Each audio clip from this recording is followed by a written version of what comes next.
One of the nice things about working for the ocean races, occasionally you get the best seat in the house, and today that's on board one of the IMOCAs, and we're on board GUYOT Environment Team Europe. Benjamin's here next to me on the helm. Where are we going? What are we doing today? We've got this race. How are we going to start? Where have we got to go? Yeah, it will be like an import during the ocean race. So it will be the round of GUYOT. GUYOT is a little island in front of Lorient in Brittany. A beautiful one, so it will be very good for the public. At the moment we are approximately 30 boats with a crew. It's very light winds. I mean, have we actually got enough wind to do it? Have we actually got enough wind to get round? Yeah, at the moment we have. Sailing commentators, including myself, are always guilty of throwing around phrases like they're pushing really hard without actually explaining what on earth that might mean. We got an opportunity to jump on board with GUYOT Environment Team Europe, a team that we know is quick after their win in the Ocean Race Europe on their new IMOCA, a boat that we know is fast, first with Alex Thompson, then with 11th Hour Racing. Sadly, on the day that we go on board, of course, the conditions aren't really there. Typically, it takes this new generation about 13 knots of boat speed to get up and flying. But it was a really good opportunity to see just what it takes to race one of these boats and to see a new partnership between a fast team and a fast boat, and each of them trying to find their rhythm and trying to find a way of working together. The better windward, for sure. If we go leeward, we lose the start, it's finished. 45 seconds before we need to cap the engine. I think we will need to deploy at 2 minutes, okay? To have enough time to...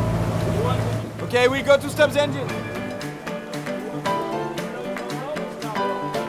No, we need to deploy in port. Driving here. Okay. Oh, the machine.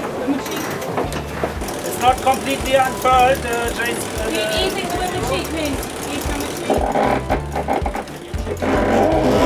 15 not completely. Now it's deployed. Okay. 15 lanes.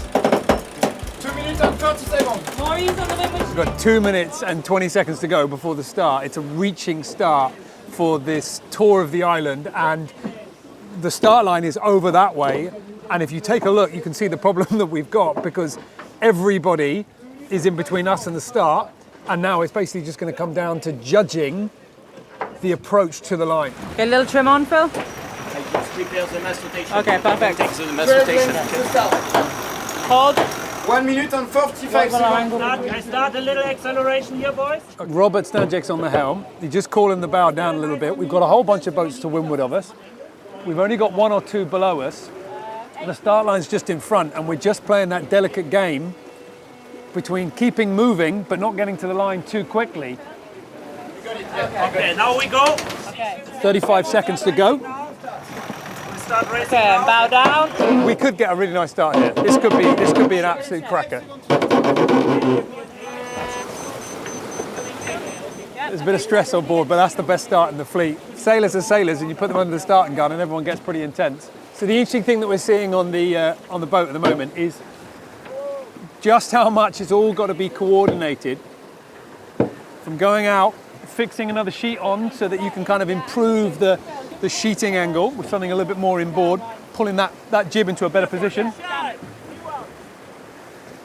But also just how much everybody's looking out. You know, you're used to seeing the helm being the person that's looking. I come up a clip. Okay, little trim on. Go. We need to come up here a little bit. Hold. And you just heard there Robert on the helm calling Annie, who's doing the trim, that we're going a little higher. So the jib's got to come on. You've got to work together. You've got to let the other people know what you're doing. I'm just waiting to see whether Robert's going to start smiling, because that was a nice start. But he's not letting himself relax yet. Little click on there, Phil. The way that the crew seems to be sailing the boat at the moment isn't particularly different from what you'd expect from a VO65 or even any kind of boat. You've got Annie, who you can hear calling those little movements of what she's doing with the jib sheet. And hold, nice. And she's calling that to 2 people. One person she's telling is the person moving the pedestal, so providing that mechanical power. The other person is the helm. Joel is moving forward on us here at the moment. It's just one boat. If we need to get clear air, we just go below. Yeah, no, it's okay. Oh. GB. Yeah, that was better. You want Okay, more? Or? no, at the moment. No? Okay. Hold that. Nice. Annie, I know you're working hard, but what are you looking at? What are you trying to do? We've got to. So just trim on a little bit here. Yeah, we can do it here. Okay, Seb, it's on this sheet to go inside. We're trying to weave a bit of a lane between Shral to leeward and linked out to windward. So just trying to be as fast as we can on our angle. Shral is a little faster than us. A little bit of a trim on. Hold. Conditions-wise, when we're out here right now, lovely for a cruise. A little bit frustrating for a race. It's a bit light. We're not in full powered up mode. We're not using the foil. It's lapping the water, but we're not engaging it. But there's no less intensity. You're just desperately trying to find every little bit that you can. What are we doing here, boat speed, guys? 6 knots. Very difficult to engage them in conversation when they're working so hard. I'll let them work.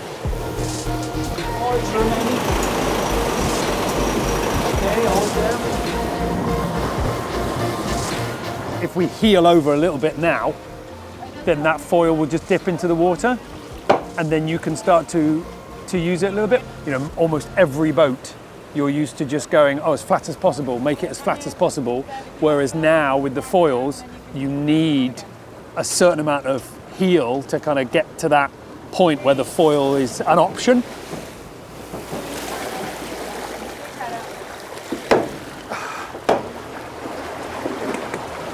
It's nowhere to stand. But then you do the practice. The amount of time Quite a big lift here, Robert. that the jib sheet has been adjusted, the other jib sheet has been adjusted, the in-hauler is adjusted, the runner, everything is constantly coming on and off as we go up and down, just a few knots more pressure, just trying to find that optimum position. If you can tell me what's coming, that'd be great. Sorry? Just tell me what's coming like next, pressure-wise. So we've got just in front of me here, we've got Seb and we've got Annie.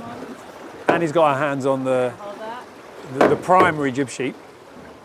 Seb's just looking forward, trying to call in those gusts so that Annie can have, you know, one hand ready for any kind of ease or grind on, just to kind of catch that power, release and keep the sail breathing. So trying to get ahead of how the boat's feeling, be ready for that little bit of a change.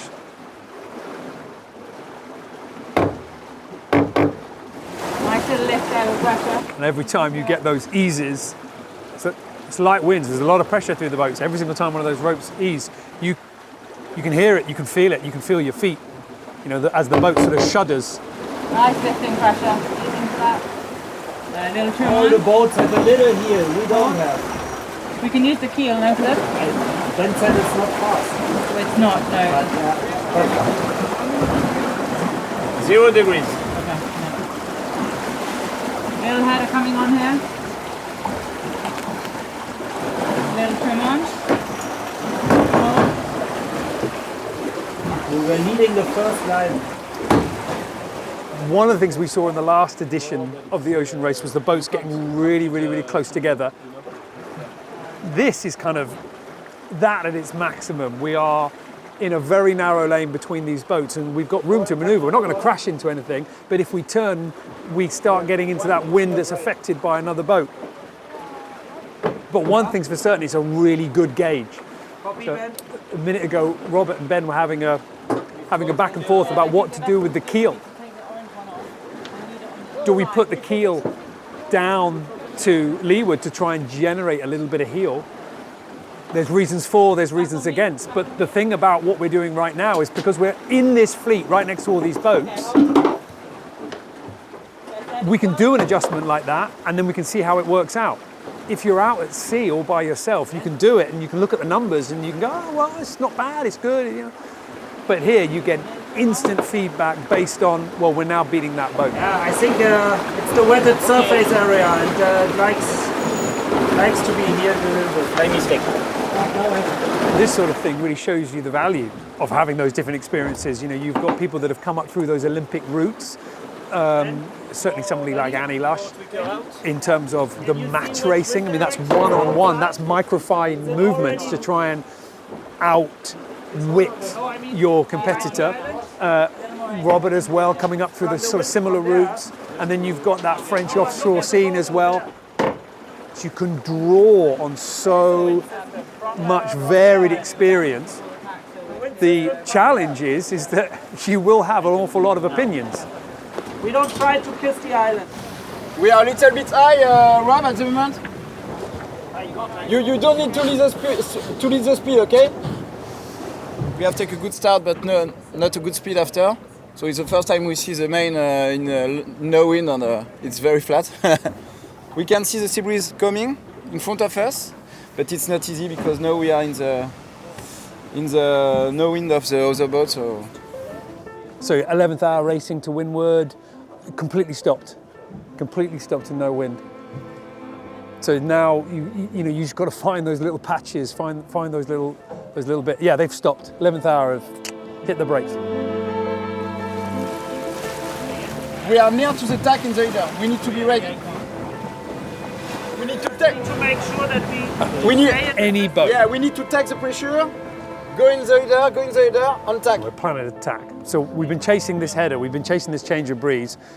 Any boat that's designed to go around the world, you know, the VO65, the VO70, the IMOCA, it's all the same. You're carrying an awful lot of extra structure and foils and appendages and everything that you don't want today. You don't want it on a day like today. Today you'd be thinking, actually I want my boat really slim, really light, just so it slips through the water. So it's these conditions that are always going to be really challenging for the sailors, and we know they're going to hit them, the doldrums at least, but we know that in that final month around Europe it's going to be really tricky.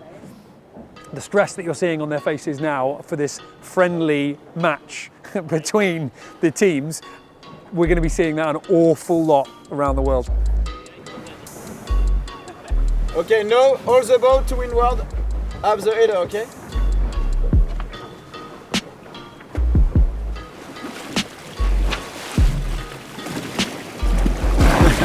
That's not good.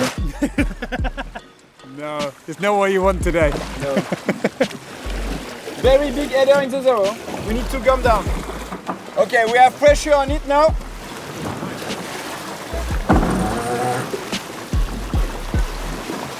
Now you can come down.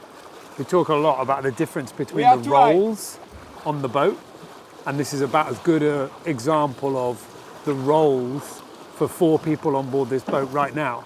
You've got one person, Ben, sitting up the front, calling tactics, looking at the breeze, trying to decide where to go, what the breeze is going to do and what would be the smart play. You've got Robert on the tiller, helming, trying to keep the boat on the right angle. You got the pressure now? And he's on the trim. Okay, we can probably put the keel at 0. Okay, more pressure is coming, Rob. We are low at the moment. I put down the rudder. Yeah, you can do it. Okay, ready? Phil, ready? Annie, ready? It's a huge header. I would love to do it now. Okay, you ready Okay. to start, guys? Yeah, Coming up slowly. very slowly. We fell or no? Yeah, not curling, she's on the bow. No, wait. No, wait. Yeah, I just pick up the sled. He's the furling line. Come on, boys. We are losing completely, so I can't do. Keep going, you want to tack, Robert, keep going. Doesn't matter, don't wait for the ball, keep going, Robert.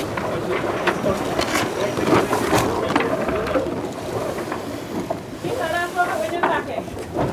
We are tagged. Yeah. Ready to deploy. It is deployed already.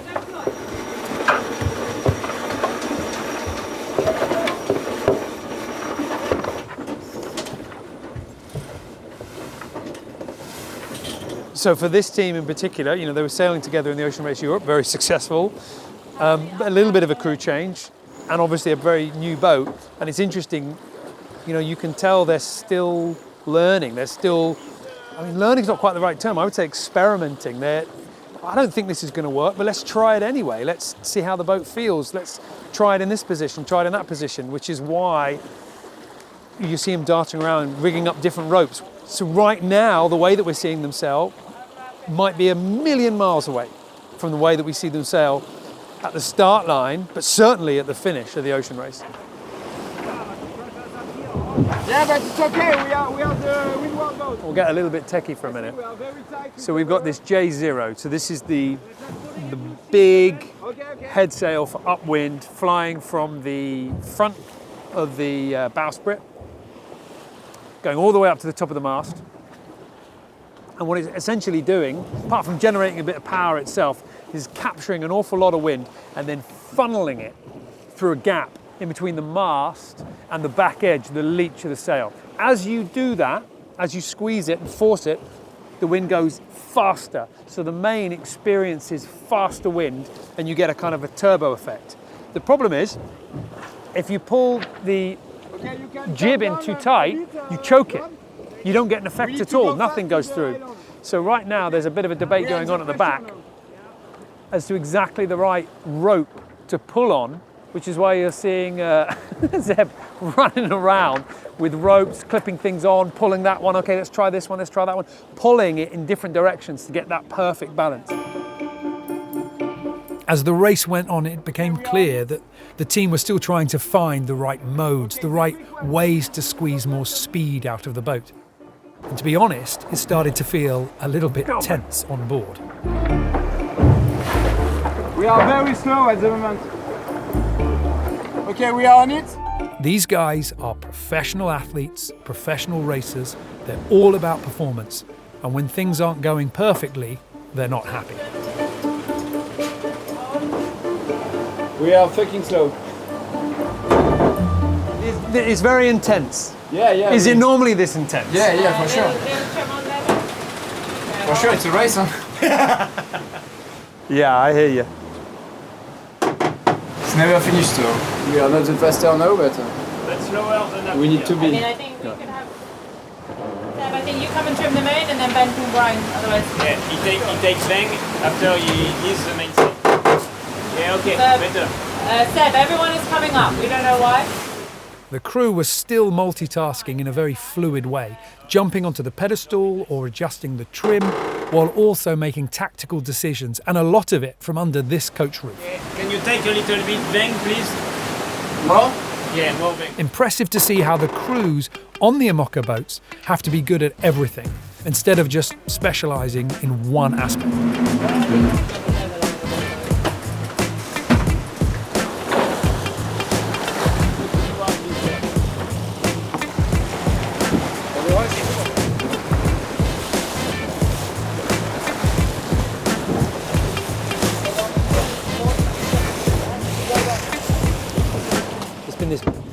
A big debate about autopilots and how good the autopilots are, how you use them, how much of a big and important tool they're going to be on this lap of the planet that we've got coming up. And on this boat where we are right now, Robert Stanczyk is on the helm and has been since before the gun fired. And we've been sailing past a couple of other boats and they have been letting the autopilot do it. So it still seems to be that there is a bit of wiggle room. There is still a little bit of a debate about when you let the instinct of the sailor take the tiller, or when you hand it to that computer brain. Certainly in this breeze, I imagine it would be very hard for the computer to work out what on earth is going on with these conditions. But Robert, using all the other eyes from all the other crew members as well, is doing a pretty good job. Okay, hold there. As they completed the shortened race course, we could tell that they weren't happy without the win. We were seeing a team that hadn't really raced that much together continue to learn how to communicate and how to race this boat as one. There was some frustration with the performance they were able to get out of the boat on that day, but we had seen them developing and working out these issues in real time.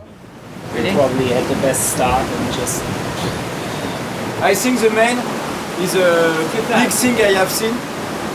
It's very, very flat, so no power, nothing. Yeah. What did you learn? We have learned a lot, so it's not a good result. Not very good for the main, but no, it's very good because we have never seen the boat in light condition, and now it's the first time. We have seen a lot of things on the sails, and but I'm okay because I think we have a good spirit on board. Yeah. I just feel good with the team on board, but we just need to find a solution to be faster. There really is no better way than to jump on board and actually come for a sail to learn about these boats and to learn about the challenge of getting them around the course. You could see how amazing it was to be inside that cockpit and things were closed up and you felt comfortable but constricted at the same time.